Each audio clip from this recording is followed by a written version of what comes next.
Hi guys, I wanted to make a video on some realistic facts on hair transplantation and such kind of patient I really want to show with pre-operative planning, execution and results. Well, in this video, I really wanted to highlight what are the realistic expectations one's supposed to have towards hair transplantation. Kindly watch the video until to understand the not only basic information, a few realistic facts about the transplantation.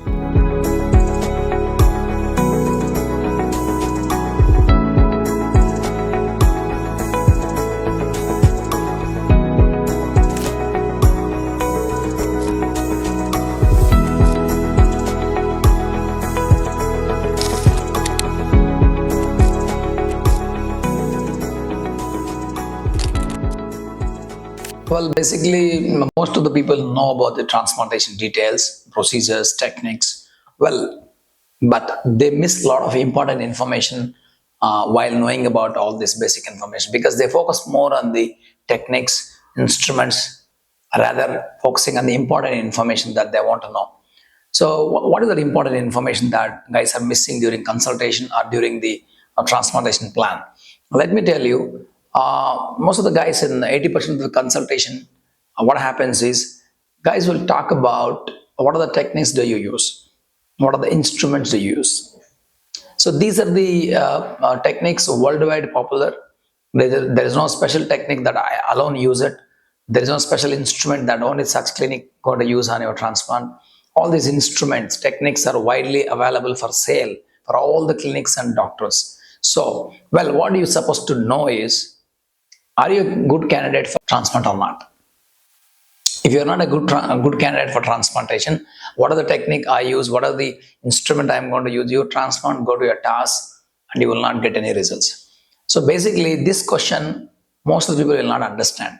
They only dwell on their past, saying that I had this hair. Otherwise, someone has done a transplant in different clinic. This man got good hair, whereas my cousin did not get good hair. All this, the comparison because of the internet sources, because of social media sources, due to friends, they'll get into comparison rather than facts. So, fact number one is, are you a good candidate for transplantation? How do you know it? So, basic thing is age. Number two is donor area. Number three, what kind of baldness are you suffering from? Fortunately, unfortunately, diffuse pattern guys, like someone has a 50% hair loss happens, for them this transplant will not be useful. Or someone thinking about class 1 baldness, age of 25, 26 years, they go for transplantation. They use more than 2,500 grafts for only hairline. Sooner or later, down the line, 2-3 years, they lose more hair and they end up in baldness and they say, my transplant is a failure. So most of the clinics and doctors will not have enough time to say no to your transplant. Rather, they encash your weakness. If you really want to go for transplant, they put you under their knife and do the transplant. But to say no to a patient, it will take a lot of time because we need to convince you, which doesn't make any profit to any clinic. So, well, I've seen a lot many such failure stories, and people basically they understood the transplantation facts wrong. If they can understand in a wise manner, calculative way, definitely you will not be disappointed. So, well, here what is basically is going to happen is most of the patients, they never understand their baldness type.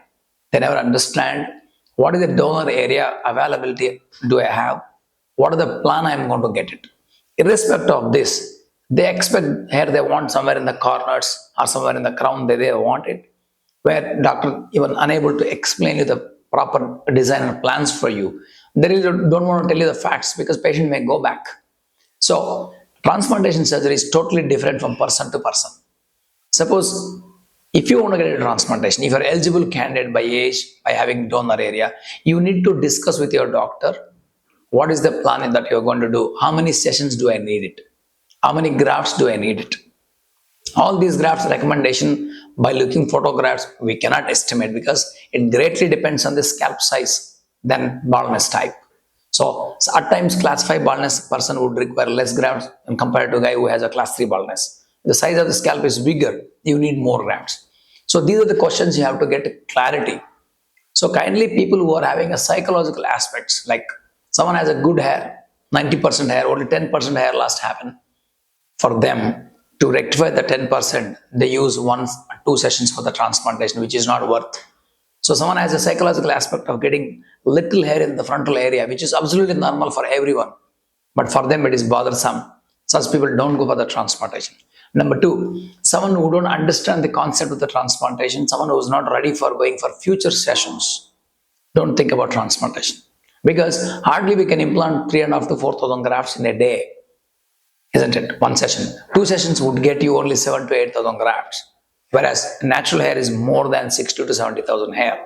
So if you're a class 5 baldness person, I'm sure you need 2 sessions or at times 3 sessions.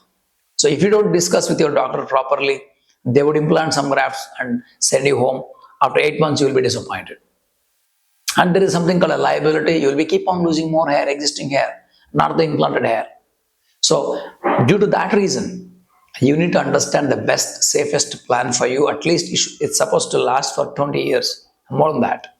So in that perspective, I made a video to show you this patient is a class 6 baldness type. Kindly watch the video to understand more details. This patient having class 5 baldness, a large bald area, we have planned such a way that we have taken higher hairline so that to conserve the grafts, save the grafts, so that we can implant in the crown area more. Well, we could only do coverage of only 80% in this patient in 1 session. We recommended second session to him. Well, with first session itself is greatly covered. Now, someone is happy with this results, they can definitely go with second session. Someone is not happy with this kind of results, they wouldn't. I request them not to go with any transplant, because someone may not be happy with the even airline also, isn't it? And that is the airline, you can bring it, nothing more than that. If you try to bring down, I'm sure this patient goes to a results goes to a toss. So that's the point. This is the best plan for this patient. If patient may have any ideas about getting the hairline, probably next session we can do. So these are realistic expectations one should have. Someone has a class 5 baldness, getting 1 session done. Suppose if you want more density and more coverage in the crown, second session is possible. Third session also possible. So in a way that if you plan this way, you will get confidence for second session. Otherwise, if you do a wrong plan that implanting only in the crown or only in the frontal area, I'm sure you don't get this kind of coverage and you would always get disappointed. Well, here a big picture is all the details were discussed with this patient before transplant that he would need second session. That's the major key role for the patient to understand about the future sessions. Without telling that fact, if you do the transplantation, most of the patient would be disappointed.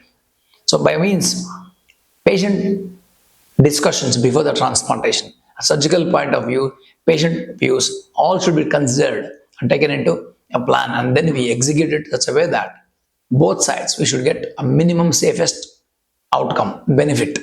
That's what we did for this patient. Kindly observe this hairline, density, coverage, and crown area thin density. So these are the few important points has to be noted in this patient. If unfortunately, if the plan is wrong in this patient, like implanting only in the hairline area, or patient wanted only in the crown area first time, I'm sure this transplant would go a big failure. There, a surgeon has to intervene and discuss with the patient, explain the pros and cons. At least he should get a minimum confidence in the first session so that you would come for the second session. So where most of the people are having a lack of patience or time, they don't discuss with the patient. They simply go the way patient wants it, then ends up in kind of getting a disastrous outcome. And end of the day, they yell at the patient. So these are the things one should understand. Getting transplant done is not a big deal, but each patient is different. Each case scenario is different. Kindly discuss with your doctor. Take a consultation once or twice.